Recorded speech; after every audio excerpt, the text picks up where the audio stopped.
Breaking eight 10 की खबरों की शुरुआत करेंगे अहम खबर के साथ। केंद्रीय मंत्री नितिन गडकरी का जम्मू कश्मीर का बेहद अहम दौरा है। गडकरी का दो महत्वपूर्ण टनल का दौरा है। जोजिला टनल और जेड मोड टनल का दौरा करेंगे। यहां पर जो कार्य है उसकी प्रगति की वो समीक्षा करेंगे, यानी यहां के कामों का वो जायजा लेंगे। तो बेहद अहम इस खबर पर लगातार हमारी नजर बनी हुई है। गडकरी दो महत्वपूर्ण टनल का दौरा करेंगे। जोजिला टनल और जेड मोड टनल का वो दौरा करने वाले हैं। इसी को लेकर वहां पर तमाम तर तैयारियां भी की गई हैं।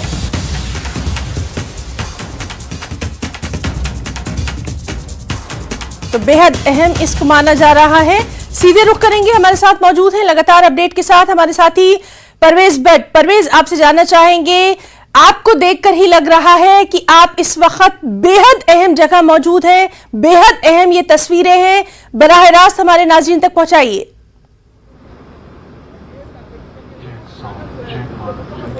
बिल्कुल हिना, मैं सबसे पहले आपको ये बता दूं कि इस टाइम हम जोजिला टनल का जो वेस्ट साइड पोर्टल जो है वहां पे मौजूद है, जहां पे अब से थोड़ी देर बाद जो है यूनियन मिनिस्टर नितिन गडकरी जो हैं वो यहां पे आएंगे और यहां जो जोजिला टनल है इसके काम का यहां पे जायजा लेंगे। यहां पे पहले इस टनल के विजुअल्स हम अपने नाज़रीन को दिखाना चाहेंगे, क्योंकि बेहद इंपॉर्टेंट और बेहद हसास टनल है ये, क्योंकि इस टनल से ही जो है लेह लद्दाख की जो कनेक्टिविटी है वो पूरे मुल्क के साथ साल भर रहेगी। ये न सिर्फ लेह लद्दाख के लोगों के लिए इंपॉर्टेंट है, लेकिन बल्कि जो हमारे आर्म फोर्सेस हैं जिसमें आर्मी सरफहरिस्त आती है उनके लिए सबसे ज्यादा इंपॉर्टेंट है ये। अपने जो हमारा डिफेंस सिस्टम है उसको मजीद स्ट्रांग करने के लिए काफी इंपॉर्टेंट है ये, क्योंकि जो अगर हम लेह लद्दाख की बात करें तो ज्यादातर बॉर्डर्स वहां पे चाइना के रहते हैं और पिछले कई सालों से हमने देखा कि लगातार चाइना की तरफ से जो इंकर्जन होते हैं उनको रोकथाम करने के लिए वहां पे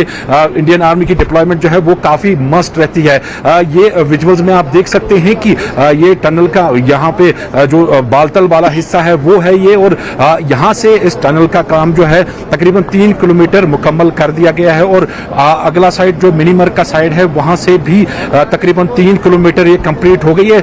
13.2 किलोमीटर से टोटल ये टनल है, और इस टनल के हवाले से अगर हम बात करें तो तकरीबन 40% काम जो है इस टनल का मुकम्मल हो गया है। जैसा मैं कह रहा था कि ये काफी इंपॉर्टेंट है, खासतौर हमारे जो आर्मी है, इंडियन आर्मी, उनके लिए। ये हमारे साथ एक ऑफिशियल भी हैं इस प्रोजेक्ट के। आप तारुफ दीजिए अपना और थोड़ा बहुत बताइए इस टनल की इंपॉर्टेंस कितनी है, खासतौर अगर हम अपने आर्मी की बात करें तो।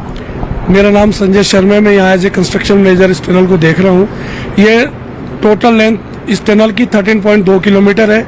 इसके हम दो छोर से काम कर रहे हैं, एक वेस्ट पोर्टल जहां हम खड़े हुए हैं बालटाल, और दूसरी तरफ मीना मार्ग जिसको हम ईस्ट पोर्टल बोलते हैं। दोनों तरफ से हम इसमें हेडिंग बेंचिंग 2 स्टेप में इसकी एक्सकवेशन कर रहे हैं। इधर से हम लगभग 3 किलोमीटर हेडिंग एक्सकवेशन कर चुके हैं, दूसरी तरफ से भी मीना मार्ग से भी हम लगभग 3 किलोमीटर हेडिंग एक्सकवेशन कर चुके हैं, और बेंचिंग एक्सकवेशन दोनों तरफ से चल रहा है। इस टनल को हम न्यू ऑस्ट्रेलियन टनलिंग मेथड से एग्जीक्यूट कर रहे हैं। इस टनल की इंपॉर्टेंस ये है कि all weather connectivity tunnel for the Ladakh है ये, जिसके हमारे लद्दाख रीजन के लोगों को बहुत बेनिफिट मिलेगा, जो 12 महीने श्रीनगर से जुड़े रहेंगे, श्रीनगर के पूरे हिंदुस्तान से जुड़ जाएंगे, और उसके साथ साथ वहाँ पर्यटक को भी बढ़ावा मिलेगा। जहाँ तक बात रही हमारी मिलिट्री के लिए, तो ये बहुत ही अहम है, जो 12 महीने लद्दाख से कनेक्टेड रहेंगे। थोड़ा बहुत आपसे जानना चाहें कि टेरेन काफी मुश्किल है, कितनी चैलेंजेस रही यहाँ पे इस टनल को बनाने में, और साथ में अगर हम बात करें कितना कुछ खर्चा इस पे लगा है अभी तक, जो टनल का काम है कितना लगने वाला है आगे? इस टनल की टोटल कॉस्ट 4,500 करोड़ है। बाकी इसमें अभी काम दोनों तरफ से हम हेडिंग 6 किलोमीटर एक्सकवेशन कर चुके हैं, और परिस्थितियों के हिसाब से अंडरग्राउंड काम करना थोड़ा मुश्किल होता है, लेकिन जो भी यहाँ काम कर रहे हैं सब प्रोफेशनलिस्ट है, जो ऑलरेडी टनलों में काम किए हुए आदमी, इसलिए कोई ज्यादा दिक्कत अभी तक तो नहीं आई। आपसे थोड़ी देर में मंत्री जी आ रहे हैं, तो क्या कुछ प्रोग्राम उनका रहेगा यहाँ पे, थोड़ा उसके हवाले से भी जानकारी दीजिए। मंत्री जी तो बस यहाँ काम की प्रोग्रेस के लिए देखने आ रहे हैं। और आपसे एक और अहम बात जानना चाहेंगे, गैसेस अंदर काफी जमा होती हैं जब ये होता है, क्या सिस्टम उसके लिए रहेगा, मैकेनिज्म कि वहाँ की गैसेस जो हैं वो बाहर एग्जॉस्ट, किस तरह के लेटेस्ट टेक्नोलॉजी है ये? नहीं, गैसेस ऐसी कुछ ज़्यादा नहीं है। हमारे वेंटिलेशन डक्ट लगे हुए हैं बहुत बड़े कैपेसिटी के, तो परमानेंट हम 24 बाहर से आप देख रहे हैं, यहाँ से ये फ्रेश एयर अंदर भेजी जा रही है, बाकी गैसेस बाहर आ जाती कब तक उम्मीद है कि इस टनल का काम मुकम्मल हो जाएगा? है। इसका एज पर कॉन्ट्रैक्ट हमारा सितंबर 2026 से दिसंबर 2026 तक जिस हिसाब से हमारा काम चल रहा है, इसको हम इसको कंप्लीट कर देंगे। बिल्कुल हिना, जैसा कि मैं बता रहा था कि काफी इंपॉर्टेंट ये प्रोजेक्ट है। ये न सिर्फ ये टनल बल्कि जटमोह टनल, जहां यहाँ के बाद जो नितिन गडकरी हैं वो वहां पे जाएंगे, जटमोह टनल पे भी, वहां पे भी वो काम का जायजा लेंगे। वो जो है गगनगीर और सोनमर्ग को कनेक्ट करेगी, क्योंकि ये सारे एरियाज जो है ये विंटर्स में कट ऑफ रहते थे। गगनगीर के आगे ही जो है बर्फबारी की वजह से जो है लेह लद्दाख ये सारा रीजन जो है ये डिस्कनेक्ट रहता था पूरे कंट्री से। लेकिन एक बहुत ही बड़े एक कदम में जो मरकजी सरकार की तरफ से उठाया गया है, बिल्कुल। ये टनल्स जो बन रही हैं, इससे जो लेह लद्दाख के लोग हैं या फिर जो उनको काफी कनेक्टिविटी मिल जाएगी। खासतौर अगर हम बात करें सोनमर्ग की, सोनमर्ग को all weather destination, tourist destination बनाया जाएगा। वहां पे हमने लोगों से भी बात की, लोग भी वहां पे काफी खुश थे और वो उम्मीद कर रहे थे कि ये जो कनेक्टिविटी है पूरी भारत की, जो पूरे लेह लद्दाख के साथ, ये जल्द से जल्द इस टनल का काम मुकम्मल हो और लेह लद्दाख के लोग जो हैं वो भी एक राहत की सांस ले। जी हिना। बिल्कुल परवेज, और बेहद अहम ये मौका है, बेहद तारीखी ये मौका है, और आप और हम दोनों ही इस अहम मौके के गवाह बन रहे हैं। ये हम सबके लिए बहुत ही खुशकिस्मती की बात है कि किस तरह से ये टनल जो है ये जोड़ेगी तमाम लोगों को, वहाँ के पूरे मुल्क से जोड़ेगी। जिस तरह की मौसम की सख्तियां ये लोग झेलते रहे हैं, कम से कम उससे निजात मिल जाएगी। परवेज, आपसे जानना चाहेंगे कितने बजे तक वहाँ पर जो है केंद्रीय मंत्री नितिन गडकरी, उनके पहुंचने की संभावना व्यक्त की जा रही है?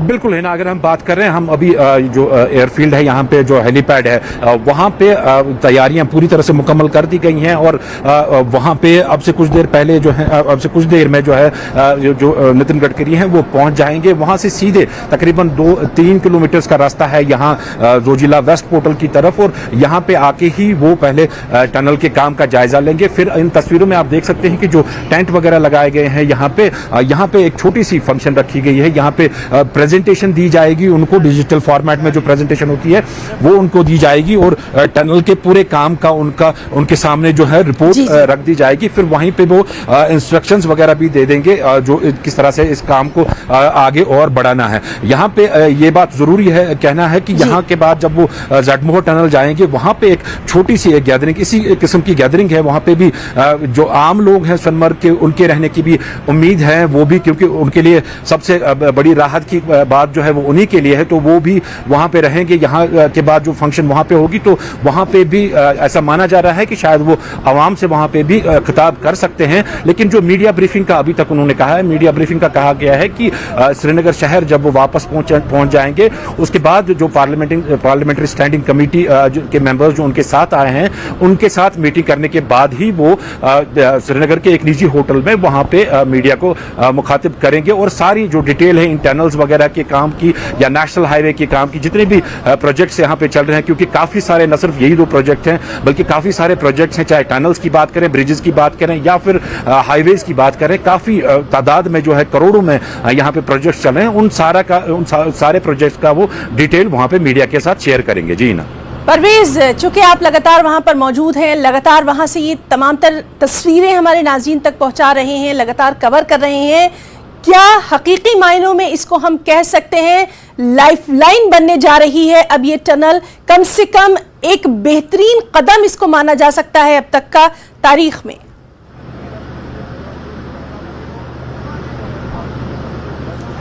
बिल्कुल हिना, इसमें कोई शक नहीं है कि ये एक बहुत ही एक हिस्टोरिकल और तवारीखी कदम है जब ये टनल जो है ये बन के तैयार हो जाएगी, क्योंकि काम तो इसमें काफी शदोमत से चल रहा है। जैसे मैं पहले भी कह रहा था कि 40% के करीब जो है ये काम इसमें मुकम्मल हो गया है। ये हिस्टोरिकल न सिर्फ लेह लद्दाख के लोगों के लिए बल्कि पूरे देश के लिए ये हिस्टोरिकल इस वजह से है क्योंकि ये पूरे देश की लॉन्गेस्ट टनल है, जो कि तकरीबन 11,000 फीट जो है अबोव सी लेवल के ऑल्टीट्यूड पे है।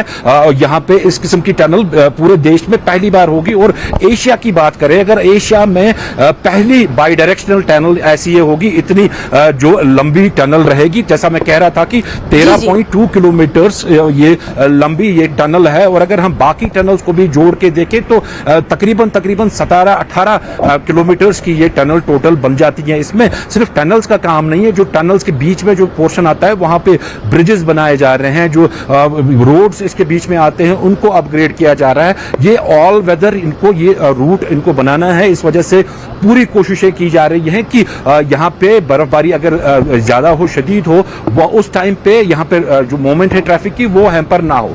सबसे इंपॉर्टेंट जो यहाँ पे एक बात मैं यहाँ पे कहना चाहूंगा वो ये है कि जो आर्मी हमारी है, जिनका यहाँ पे विंटर्स में डिप्लॉयमेंट रहता था, उनको आज की डेट में अगर हम जब विंटर्स में बात करते हैं तो चंडीगढ़ जो एयरबेस है वहां से उनको जो नफरी है या फिर राशन है या फिर एमिनेशन है, हथियार वगैरह है, वो वहां से एयरलिफ्ट करके यहाँ लेह लद्दाख के जो फॉरवर्ड पोस्ट है वहां पे ले जाना पड़ता था। जिसमें जो ऑफिशियल से हमारे यहाँ बात हुई है तो तकरीबन 450-500 करोड़ के करीब सालाना उस पर हमेशा खर्चा आता था, इस जो ये सारा प्रोसीजर रहता था। लेकिन क्योंकि इंपॉर्टेंट बहुत ज्यादा था, इसमें कोई कॉम्प्रोमाइज नहीं हो सकता था, क्योंकि यहाँ से जैसा मैं पहले भी कह रहा था कि चाइना है। बिल्कुल बिल्कुल परवेज, इस बेहद अहम खबर पर लगातार हम आपसे तफसीलात हासिल करेंगे। आगे भी अपनी ये बातचीत हम जारी रखेंगे। जैसे ही वहां पर केंद्रीय मंत्री पहुंचते हैं हम वो तस्वीरें भी अपने नाज़रीन तक पहुंचाएंगे। फिलहाल के लिए आपका बहुत बहुत यहां पर शुक्रिया अदा करना चाहेंगे तमाम तर तस्वीरें हमारे दर्शकों तक पहुंचाने के लिए। ब्रेकिंग एट 10 में रुकना चाहेंगे एक छोटी सी ब्रेक के लिए।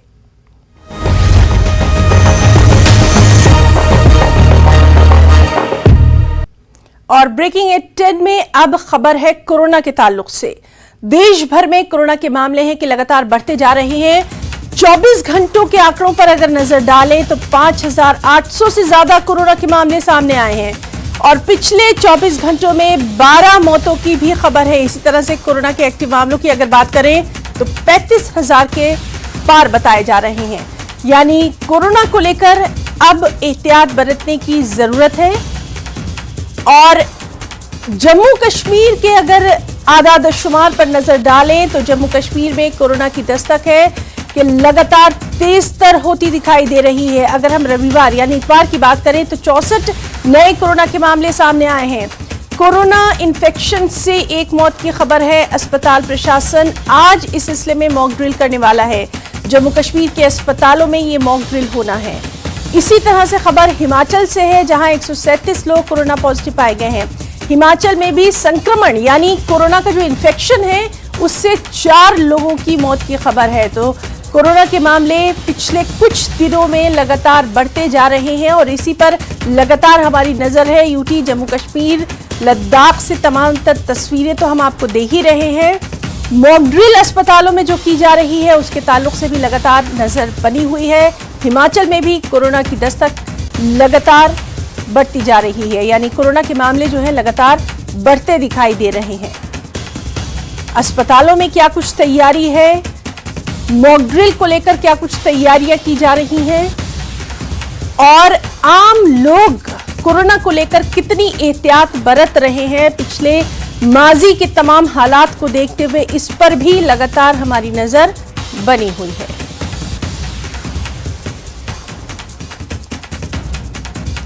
और चलिए सीधे रुक करना चाहेंगे, हमारे साथ मौजूद हैं हमारे कई साथी। सबसे पहले हम रुक करना चाहेंगे शब्बीर मीर का, श्रीनगर का हालात उनसे जानेंगे। फिर राजेंद्र शर्मा हमारे साथ मौजूद रहेंगे, हिमाचल के हालात उनसे जानेंगे। सबसे पहले शब्बीर का रुख करेंगे। शब्बीर, क्या कुछ वहां पर आज की ताजा सूरत हाल कोरोना को लेकर नजर आ रही है? देखिए है ना, जैसे आपने बताया कि कल जो केसेस यहाँ पे आए थोड़े से ज्यादा आए। कुल जो यहाँ पे एक्टिव केसेस है जम्मू कश्मीर में वो 392 है, 392। उनमें से 250 केस कश्मीर में एक्टिव हैं। नंबर थोड़े से ज्यादा अगर हम कल देखें, पॉजिटिविटी जो है हम कहेंगे यानी नंबर ऑफ टेस्ट और कितने पॉजिटिव निकले वो यहाँ पे 2% के करीब है, 1.95 है। तो मतलब ये कि जितने ज्यादा टेस्ट कर रहे हैं इतने ज्यादा कोविड पॉजिटिव आ रहे हैं। इस वक्त हम JLNM हॉस्पिटल रहनवारी में है, यहाँ तैयारियां चल रही है मॉक ड्रिल की। आप देख सकते हैं कमिश्नर सेक्रेटरी यहाँ आने वाले हैं, जो हमें बताया गया हेल्थ डायरेक्टर आने वाले हैं। यहाँ पे अभी फिलहाल तैयारी ये की जा रही है कि जो मॉक ड्रिल पूरे मुल्क में हो रही है और जिसकी क़यादत union health minister Mansukh Mandaviya करेंगे, वो हरियाणा से एम्स से जायजा लेंगे कि मॉक ड्रिल किस तरह की तैयारियां हैं। यहां भी उसकी तैयारियां चल रही है, थोड़ी देर में ड्रिल शुरू हो जाएगी। जहां तक मामलात का ताल्लुक है, बहुत ज्यादा नहीं है, लेकिन 392 एक्टिव केस पिछले 5 दिन में अगर आप देखें, 5 दिन पहले 141 एक्टिव केसेस थे, बढ़ गए। जितने ज्यादा टेस्टिंग हो रही है उतने नंबर बढ़ रहे हैं। अभी यहाँ पे मास टेस्टिंग नहीं हो रही है, इस तरह की कोई टेस्टिंग नहीं हो रही, खाली जो सिम्टोमेटिक है यानी जिन्हें कोई अलामत ऐसी हो, बुखार हो, खांसी हो, ऐसे लोगों का ही टेस्ट किया जाता है, वो भी हॉस्पिटल्स में। और बहुत सारे लोग जो एक परेशानी ये है कि बहुत सारे लोग जिनके अलामात भी हैं वो भी टेस्ट नहीं कर रहे हैं, और उसके नतीजे में जो ट्रैकिंग, जो मेन मुद्दा है इसका, टेस्टिंग, ट्रैकिंग और फिर वैक्सीनेशन और फिर ट्रीटिंग, उसमें ट्रैकिंग का मसला थोड़ा सा है, लेकिन इतनी ज्यादा परेशानी नहीं है। प्रशासन ये कहता है कि कोई परेशानी की बात नहीं है, हाँ एहतियात जरूरी है, जो कोविड का प्रोटोकॉल है उसको फॉलो करना जरूरी है। जी है ना? जी बिल्कुल शब्बीर, और यही मैसेज हम यहाँ पर देना चाह रहे हैं कि कोविड प्रोटोकॉल के लिए थोड़ी सी एहतियात कर लें तो बहुत बड़ी मुश्किल से बच सकते हैं। राजेंद्र शर्मा, आपका रुख करना चाहेंगे, हिमाचल की सूरत हाल जानना चाहेंगे जो कि लगातार तशवीशनाक दिखाई दे रही है। आप देखिए ना, 1746 एक्टिव केस हिमाचल प्रदेश में हो चुके हैं और 137 पिछली रात को पॉजिटिव आए हैं और 4 लोगों की मौत हुई है। इसके अलावा 23 लोग अस्पतालों में एडमिट है कोरोना संक्रमण के कारण। शुरुआत में ये लग रहा था कि इस बार जो वायरस आ रहा है वो ज़्यादा गंभीर नहीं है और जो हॉस्पिटलाइज पेशेंट्स की संख्या है वो बहुत कम रहेगी, और शुरुआत में रही भी, लेकिन अब जिस रफ्तार से ये संख्या बढ़ रही है वो चिंताजनक है। 23 लोग अस्पतालों में एडमिट है और 1700 से अधिक कोरोना पॉजिटिव हिमाचल प्रदेश में आ चुके हैं। और मौत का आंकड़ा, हालांकि पिछले हम कह सकते हैं कि 3 से 4 दिनों से लगातार मौत कोरोना संक्रमण से हो रही है। 1 या 2 पेशेंट्स की मौत की खबरें आ रही है और पिछले कल 4 लोगों की मौत हुई। 3 शिमला के रहने वाले थे, 1 सिरमौर के रहने वाले हैं। तो अब थोड़ी स्थिति चिंताजनक हिमाचल प्रदेश में ज़रूर आ रही है। जिस रफ्तार से लगातार कोरोना संक्रमण फैलता जा रहा है और पॉजिटिव मामले सामने आते जा रहे हैं। हालांकि पिछले कल टेस्टिंग काफ़ी कम की गई, टारगेट हिमाचल सरकार ने रखा है कि 5000 के करीब टेस्टिंग एक दिन में हो, लेकिन पिछले कल क्योंकि रविवार का दिन था तो ऐसे में टेस्टिंग कम हुई है। और अब देखना होगा कि क्या होगा, क्योंकि आज मॉक ड्रिल भी है। सभी मेडिकल कॉलेजेस में हिमाचल प्रदेश में ट्रायल किया जाएगा, बड़े अस्पतालों में ट्रायल किया जाएगा, और ऑक्सीजन की अवेलेबिलिटी, प्लांट्स अलग अलग हॉस्पिटल्स में हैं ऑक्सीजन के, उनकी फंक्शनिंग और तमाम चीज़ों के ऊपर जो शेड्यूल पूरे देश में है, आज हिमाचल प्रदेश में भी उम्मीद लगाई जा रही है कि करीब 11:30 बजे तक ये जो ट्रायल है ये शुरू हो सकता है। और जो व्यवस्था कोरोना संक्रमण से लड़ने को लेकर हिमाचल प्रदेश में है उसका एक ओवरव्यू भी लिया जा सकता है। स्वास्थ्य मंत्री और तमाम हिमाचल प्रदेश के स्वास्थ्य अधिकारी बिल्कुल राजेंद्र, इस पर भी लगातार नजर बनी हुई है। आप हमारे साथ मौजूद रहिए। हम सीधे रुख करना चाहेंगे हमारे साथी राजन वैद का जम्मू से। राजन, आपसे जानना चाहेंगे मॉक ड्रिल को लेकर अभी वहां पर क्या कुछ तैयारियां नजर आ रही हैं?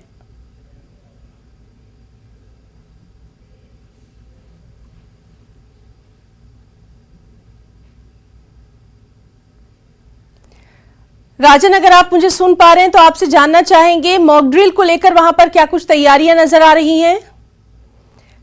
तो हम बात करने की कोशिश कर रहे हैं हमारे साथी राजन वैद से, उनसे राब्ता करने की कोशिश कर रहे हैं। इस बीच हमारे साथ लगातार हमारे साथी मौजूद हैं। शब्बीर, आपसे जानना चाहेंगे अस्पतालों में जो लोग आ रहे हैं, किसी भी तरह के पेशेंट्स जो आ रहे हैं, उनके साथ जो तीमारदार आ रहे हैं, क्या उनमें वो अवेयरनेस, वो बेदारी नजर आ रही है? क्योंकि हर तरफ ये खबर तो है कि कोरोना जो है वो बढ़ता दिखाई दे रहा है। डर जो है वो लोगों में इसको लेकर, एहतियात को लेकर क्या वहां पर दिखाई दे रहा है आमतौर पर? चूंकि आप वहां मौजूद हैं इसलिए आप बेहतर बता सकते हैं। शब्बीर, देखिए हिना, जहां तक हॉस्पिटल्स का ताल्लुक है, अभी ज्यादातर हॉस्पिटल्स में रैंडम टेस्टिंग नहीं हो रही है जो होनी चाहिए थी। आपको दिखाना चाहेंगे, हम यहाँ पे हैं और किसी एक के चेहरे पे मास्क नहीं है। बहुत कम लोग हैं, उनमें से हॉस्पिटल अमलाई है या मीडिया के कुछ लोग जो यहाँ पे आए हैं आज इस मॉक ड्रिल को कवर करने, उन्होंने मास्कें पहनी है। बाकी लोग मास्क मास्क नहीं पहन रहे हैं। यहाँ पे मैंडेटरी अभी मास्क नहीं किया गया है, लेकिन एहतियात के तौर पे कहा गया है कि लोगों को एहतियात करना चाहिए। अगर आप हॉस्पिटल में है या किसी पब्लिक प्लेस पे है तो अच्छा है कि आप मास्क पहने ताकि इन्फेक्शन से बचें। वो अभी नहीं हो रहा है, आवाम की सतह पे भी अभी एहतियात नहीं हो रहा है और टेस्टिंग भी रैंडम नहीं हो रही है ना। जो हमने पिछली बार देखा था ओमिक्रॉन का जो सब वेरिएंट था BF7, उसने काफी तेजी से इन्फेक्शन फैलाया था। हालांकि उस बार ओमिक्रॉन के सब वेरिएंट में ज्यादा लोग बीमार नहीं हुए थे उस हद तक कि उनको हॉस्पिटल में लाना पड़े, लेकिन ये जो वेरिएंट है इसमें काफी लोग बीमार भी हो रहे हैं, जो हम मुल्क की सतह पे देख रहे हैं। यहाँ कश्मीर में पिछले महीने हमने देखा इन्फ्लुएंजा से काफी लोग बीमार थे और ऐन मुमकिन है कि जो माहिरीन कह रहे हैं कि उनमें से ज्यादातर लोगों को शायद कोविड भी लगा हो, लेकिन टेस्ट उन्होंने नहीं किया। तो ये चीजें बहुत परेशान कुन साबित हो सकती हैं कि अगर एहतियात भी हम नहीं करते हैं और हॉस्पिटल्स में एहतियात के साथ लोग मास्क नहीं पहन रहे हैं। अगर मैंडेटरी नहीं भी है लेकिन फिर भी जोर दिया जा रहा है कि आप मास्क का इस्तेमाल कीजिए पब्लिक प्लेसेस पे, तो ये एक मसला बन सकता है कि अगर बिल्कुल शब्बीर, और इसीलिए हम ये मैसेज लगातार देने की कोशिश कर रहे हैं और दर्शक भी देख सकते हैं कि हमारे तमामतर साथी जो रिपोर्टिंग के लिए, कवरेज के लिए गए हैं, किस तरह से वो खुद अपनी एहतियात कर रहे हैं, एक समाज के जिम्मेदार शहरी होने का वो सबूत दे रहे हैं। राजन, मॉकड्रिल के ताल्लुक से जानना चाहेंगे आपसे। जी हिना, मैं आपको बता दूं कि मॉक ड्रिल की शुरुआत हो चुकी है और ये हम अभी एक ऑक्सीजन प्लांट में मौजूद हूं जो गांधीनगर हॉस्पिटल में ये मेडिकल कॉलेज जो हॉस्पिटल है उसमें इस ऑक्सीजन प्लांट्स को चालू किया गया था जब सेकंड वेव आई थी कोविड की। उसके बाद अब इसकी कैपेसिटी काफी बढ़ा दी गई है और अब अगर कोई यदि ज्यादा केसेस आते हैं तो उससे निपटने के लिए अस्पताल की जो तैयारियां हैं वो पहले से ही काफी पुख्ता कर ली गई हैं। आज मॉक ड्रिल जो है वो इसी जो ऑक्सीजन प्लांट का किया गया है कि जो इसकी क्वालिटी होती है, जो ऑक्सीजन की क्वालिटी है वो कैसी है। हमारे साथ खुद जो मेडिकल सुपरिटेंडेंट हैं वो मौजूद हैं और जो उनके साथ टेक्निकल टीम है सारी जो इस ऑक्सीजन प्लांट को देखती है वो भी मौजूद हैं। सर, जो इस ऑक्सीजन प्लांट का जो आज मॉक ड्रिल किया गया है, क्या मकसद था इसके पीछे और किस तरह से आपने इसका आप देखते हैं इसको तैयारियों को? ऑक्सीजन प्लांट तो हम डेली बेसिस पे रन करते हैं, ये तो हमारा डेली यहाँ चलता है। नॉन कोविड पेशेंट हमारे काफी जो ऑक्सीजन पे होते हैं, प्लस कोविड ऑलरेडी हमारे पास पेशेंट एडमिटेड है इस हॉस्पिटल में। 5-6 पेशेंट जो है एडमिटेड होते हैं, उनको भी ऑक्सीजन जो है चल रही है।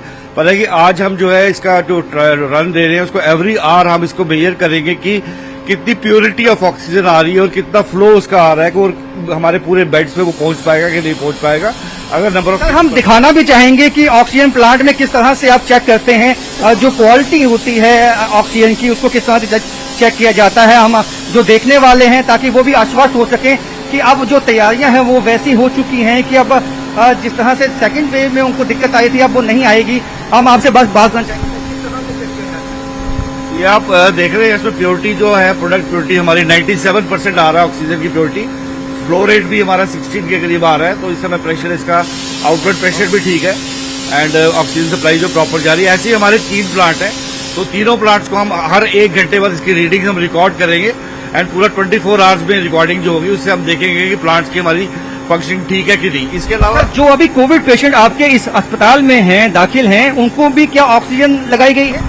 हाँ, हमारे पास 5-6 पेशेंट इस समय एडमिटेड है, सबको नहीं लगी, 1-2 पेशेंट्स को ऑक्सीजन लगी हुई है, इंटरमिटेंट बीच बीच में लग रही है, अदरवाइज पेशेंट स्टेबल है। सर, कुछ वेरिएंट में आप चेंजेस देखते हैं? इस जो कोविड का जो वेरिएंट इस वक्त है, जो लोगों में जो जिसका संक्रमण पाया गया है, क्या उसमें आप चेंजेस देखते हैं?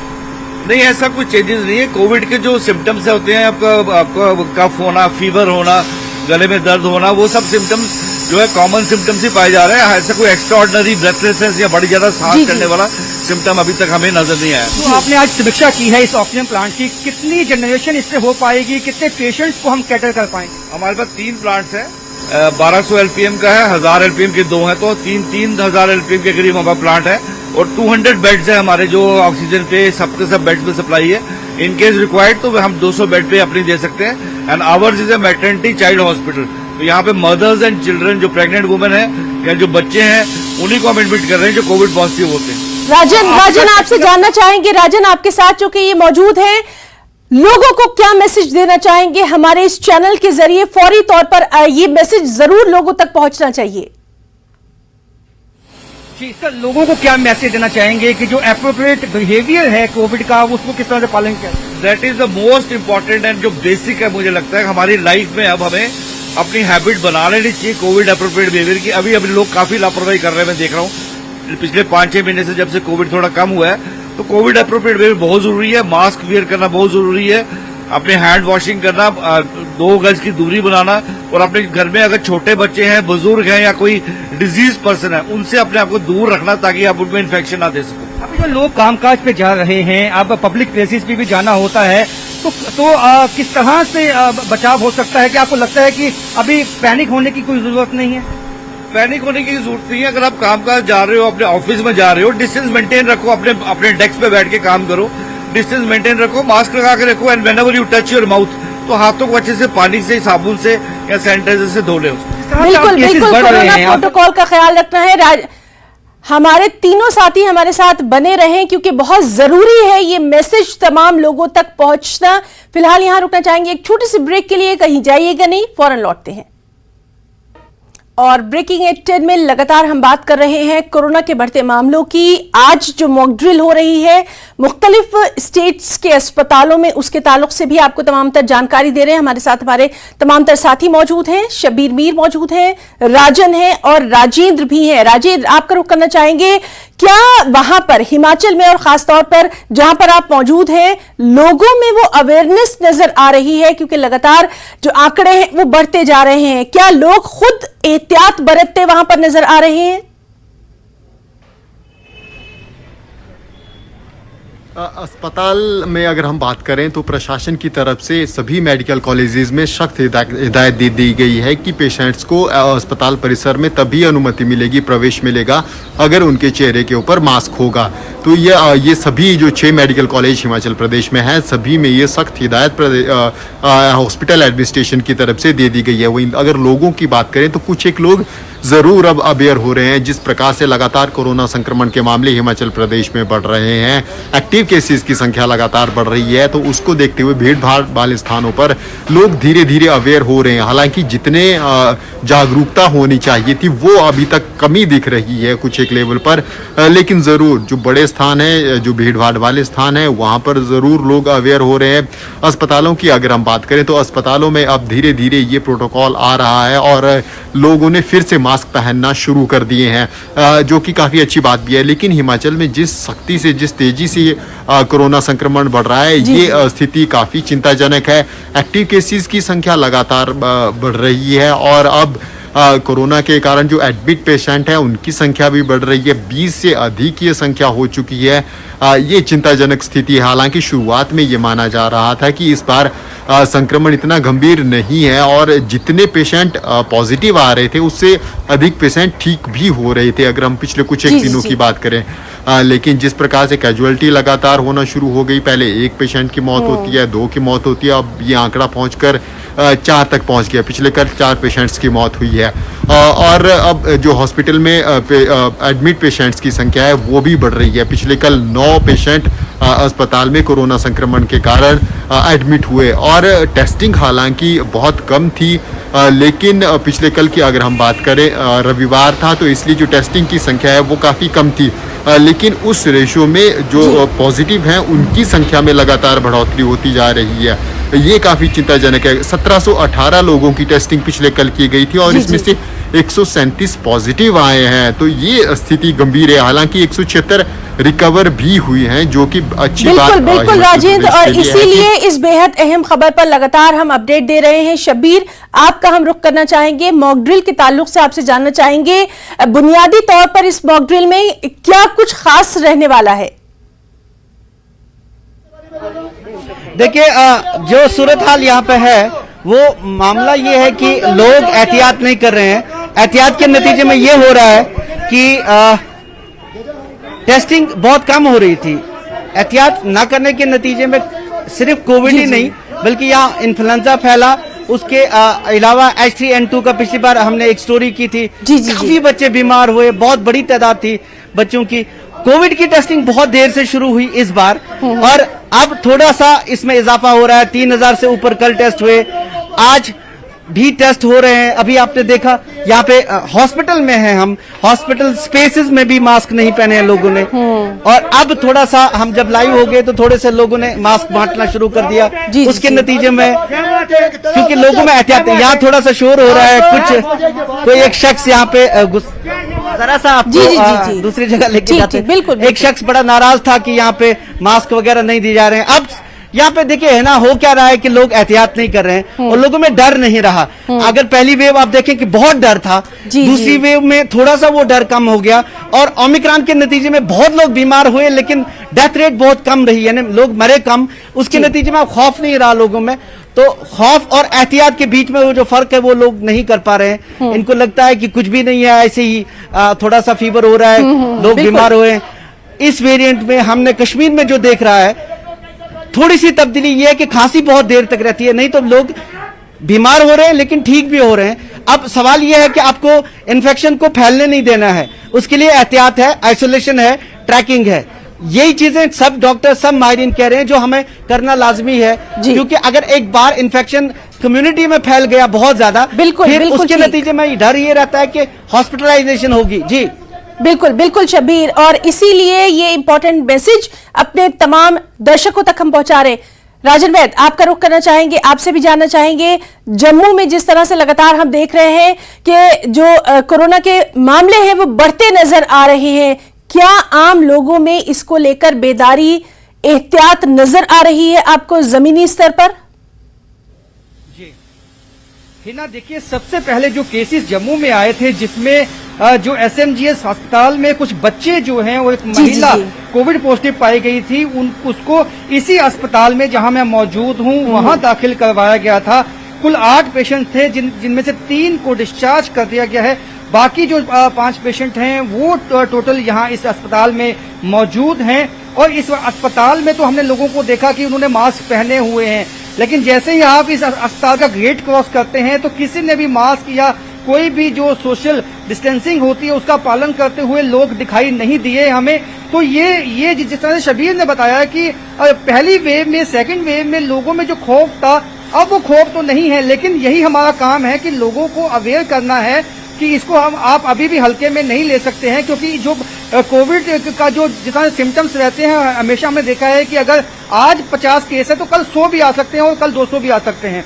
तो ऐसे में एहतियात करना बहुत ही इंपॉर्टेंट है, क्योंकि जो हेल्थ एक्सपर्ट है उनका भी कहना है कि अगर एहतियात नहीं किया जाएगा तो ये पेशेंट जो इजाफा है इन पेशेंट्स में काफी जल्दी होता है। तो जिस तरह से अब ऑक्सीजन की हमने कमी देखी थी और आज जो ड्रिल की गई है, मॉक ड्रिल, ये केवल ऑक्सीजन प्लांट की गई है, क्योंकि ऊपर जब वार्ड में कोविड पॉजिटिव पेशेंट्स हैं वहां पे इजाजत नहीं है लेकर जाने की। जी। तो लेकिन जो ऑक्सीजन की कमी ना हो लोगों को, जिस तरह से सेकंड वेव में हमें देखा था वो हुई थी, अब वो नहीं आने वाली। कम से कम ये दावा है अस्पताल प्रशासन का, क्योंकि इनका कहना है कि 3 प्लांट जो हैं केवल यहीं पे जो हैं वो एक्टिवेट किए गए हैं और उसमें जो ऑक्सीजन वो काफी जो संख्या में जनरेट हो रही है। अभी 2 पेशेंट्स को ऑक्सीजन लगाया गया है और उनके लिए बेड भी रखे गए हैं। अभी भी मेडिकल सुपरिटेंडेंट जो है हमारे साथ मौजूद हैं। सर, जो अभी कोविड पेशेंट्स आए हैं, ये एहतियात कैसे रखा जाएगा कि जो नॉर्मल पेशेंट्स आते हैं वो उनके साथ जो है वो ना मिले, और जो उनकी देखभाल करने के लिए जो उनके अटेंडेंट्स हैं उनको क्या निर्देश दिए गए हैं? हमारे जो नॉन कोविड पेशेंट है वो फ्लोर टोटली सेपरेट है। हमने 4th फ्लोर जो हमारा बच्चों का नीकू पीकू जो नॉन कोविड रखा हुआ है, 3rd फ्लोर एक्सक्लूसिवली हमने कोविड का फिलहाल रखा है, जिसमें 80 बेड है। 80 में से अभी हमारे पास 5 पेशेंट है, 80 बेड्स हमारे को खाली है। पर उस फ्लोर पे हम दूसरे नॉन कोविड पेशेंट नहीं रखते, बिल्कुल सेपरेट है वो, टोटली उसकी एंट्री भी सेपरेट है, उसका फ्लो भी सेपरेट है। तो हमने वो सेपरेट किया हुआ है। बाकी अटेंडेंट जो कोविड का उनका जो मूवमेंट है वो सेपरेट रैंप से और सेपरेट लिफ्ट से है, और जो नॉन कोविड है उसके अलग से लिफ्ट है। दोनों हमने सिग्रीगेट किया हुआ है। अगर केसेस में उछाल आता है, जिस तरह से हमने सेकंड वेव में देखा था, यहाँ इस अस्पताल में ओपीडी को बंद कर दिया गया था, क्या ऐसा अगर कभी ऐसा वक्त आ जाता है, अगर उछाल आ जाता है, तो क्या कुछ आपके पास है plan? As per the epidemic जो एक्ट है, एज पर गवर्नमेंट का जो डिसीजन आएगा, नंबर ऑफ पेशेंट जैसे इंक्रीज होते हैं तो ये यूनिवर्सल जो है गवर्नमेंट डिसाइड करेगी कि आगे उनको ओपीडी चलानी है नहीं चलानी है। नॉन कोविड, क्योंकि इस समय जो कोविड पेशेंट्स आ रहे हैं सिम्टम्स कोई इतने ज्यादा सीवियर नहीं है। यहाँ सबसे अहम बात है, आप खुद कोविड पॉजिटिव हो गए थे जब यहाँ पे पेशेंट्स आए थे, किस तरह के सिम्टम्स थे, किस तरह से आपने जो है इसको ओवरकम किया? डेफिनेटली मैं लास्ट वीक मैं भी कोविड पॉजिटिव हुआ था। मैंने तीनों वैक्सीन जो है बूस्टर डोज भी लगाई थी एंड मतलब कोविड के दौरान मुझे नहीं हुआ था, पर इस बार मुझे हुआ। माइल्ड फीवर था, मुझे 2 दिन फीवर रहा एंड थ्रोट पेन थी एंड 3-4 दिन में मैं रिकवर हो गया। तो प्रॉपर मैंने अप्रोप्रिएट बिहेवियर रखा, अपने आप को आइसोलेट किया, घर में अलग से रखा, मास्क पहन के रखा, अपनी बुजुर्ग मदर से थोड़ा सा दूर रहा and proper diet and nutrition ली, तो 4-5 दिन में उसको ओवरकम कर लिया।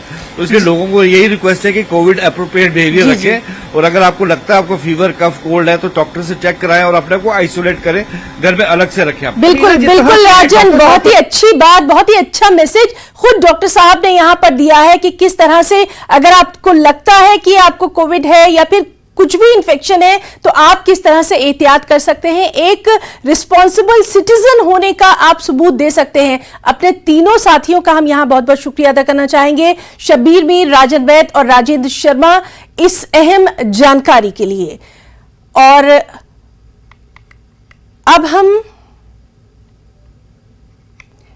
एक अहम खबर से आपको रूबरू करवाएं। बांडीपुरा से ये बड़ी खबर है, सोनाबारी के कन्यारी गांव में आग लगी है। आधी रात को ये आग लगी और इसमें 2 रिहायशी मकान और एक काऊ शेड जलकर राख हो गया है, यानी एक गौशाला जो है वो जलकर राख हो गई है। तो बांडीपुरा से ये अहम खबर, सोनाबारी के कन्यारी गांव में ये आग लगी। आधी रात को ये आग लगी थी जिसमें 2 रिहायशी मकान और एक काऊ शेड गौशाला जलकर राख हो गई।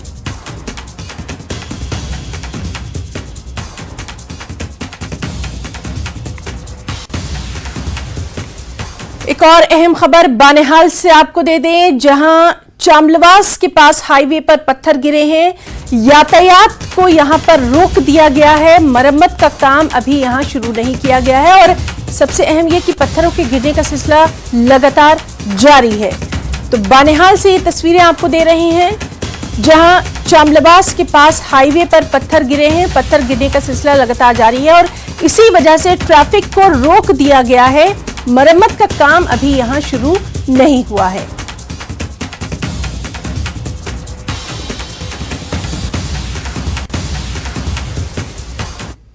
और ब्रेकिंग एट 10 में एक और अहम खबर, वाइब्रेंट विलेज प्रोग्राम केंद्रीय गृह मंत्री अमित शाह करेंगे लॉन्च। सीमावर्ती गांव को सशक्त बनाना इसका उद्देश्य है। पहाड़ी और सीमाई राज्यों में, यानी जो सीमावर्ती राज्य हैं उसमें इस योजना की शुरुआत की जाएगी। अरुणाचल प्रदेश के सीमावर्ती गांव किबिथु से इसकी शुरुआत होगी। साथ ही योजना में लद्दाख के सीमावर्ती गांव भी शामिल हैं। नरेंद्र सिंह तोमर लद्दाख में रहेंगे। केंद्रीय कृषि और किसान कल्याण मंत्री हैं तोमर, वाइब्रेंट विलेज प्रोग्राम का हिस्सा बनेंगे। केंद्रीय गृह मंत्री अमित शाह इसको लॉन्च करेंगे। बेहद अहम इस वाइब्रेंट विलेज प्रोग्राम को माना जा रहा है। सीमावर्ती गांव को, सरहदी जो गांव हैं उनको सशक्त बनाना इसका मकसद है। पहाड़ी और जो सीमावर्ती राज्य हैं वहां पर इस योजना की शुरुआत की गई है। अरुणाचल प्रदेश के सीमावर्ती गांव किबिथु से इसकी शुरुआत होना है। योजना में लद्दाख के सीमावर्ती गांव भी शामिल हैं और केंद्रीय कृषि और किसान कल्याण मंत्री नरेंद्र सिंह तोमर लद्दाख में रहेंगे। खुद उनकी देखरेख पे वाइब्रेंट विलेज प्रोग्राम जो है वो जारी रखा जाएगा।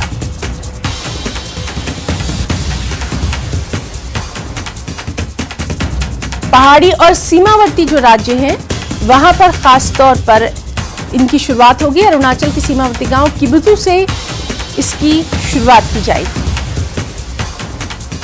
तो गांव को मजबूती देना, गांव को आगे बढ़ाने के लिए खास तौर पर ये इंपॉर्टेंट है कि जो सरहदी गांव हैं उनमें किस तरह से तामीर और तरक्की के काम को आगे बढ़ाया जाए। उसके लिए केंद्रीय गृह मंत्री अमित शाह इस अहम प्रोग्राम को लॉन्च करेंगे।